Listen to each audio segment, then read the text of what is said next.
Praise the lord. May 28వ తేదీ 2025.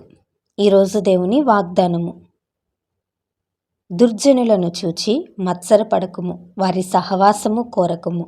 సామెతల గ్రంథము 24వ అధ్యాయం 1వ వచనం. ఈ వాక్యం ద్వారా మనం తెలుసుకోవాల్సిన విషయం ఏంటంటే, కొన్నిసార్లు చెడ్డవారిని చూసినప్పుడు మంచివారికి వ్యసనం కలుగుతుంది.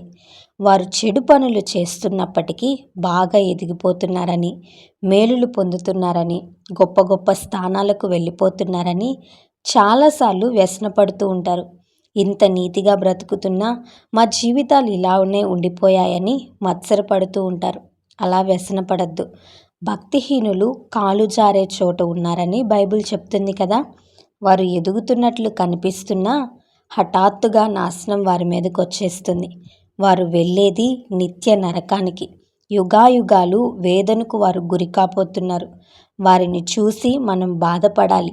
వారి కొరకు మనం ప్రార్థన చేయాలి. వారిని రక్షించమని దేవుణ్ణి వేడుకోవాలే తప్ప వారిని చూసి వ్యసనపడకూడదు. ఈ లోకంలో ధనధాన్యాలు, భోగభాగ్యాలు శాశ్వతం కావు. వారి సహవాసాన్ని కూడా నీవు కోరుకోవద్దు. వారిలా ఉండాలని నీవు కోరుకోవద్దు. నమ్మకత్వం కలిగి, యథార్థత కలిగి, నీతి కలిగి జీవిస్తే ఏదో ఒక రోజు దేవుడు నిన్ను హెచ్చిస్తాడు. నీతి మార్గంలో జీవిస్తున్న నిన్ను హెచ్చించక దేవుడు మానడు, దీవించక దేవుడు నిన్ను మానడు. లోక సంబంధమైన పాపపు మార్గంలో వెళ్ళి, అన్యాయపు మార్గంలో వెళ్ళి అభివృద్ధి చెందాలని నీవు అనుకోవద్దు. అలా చెందడం కూడా మంచిది కాదు. నీతి మార్గంలో జీవించి అభివృద్ధి చెందుదాం. దేవుని ఆశీర్వాదాలు, దీవెనలు పొందుకుందాం. అటువంటి కృపా పరిశుద్ధాత్మ దేవుడు మనందరికీ దయచేయునుగాక. ఆమేన్. ఈ వీడియో మీకు దీవెనకరంగా, ఆశీర్వాదకరంగా అనిపించినట్లయితే లైక్ చేయండి, షేర్ చేయండి, కామెంట్ చేయండి, సబ్స్క్రైబ్ చేసుకోండి.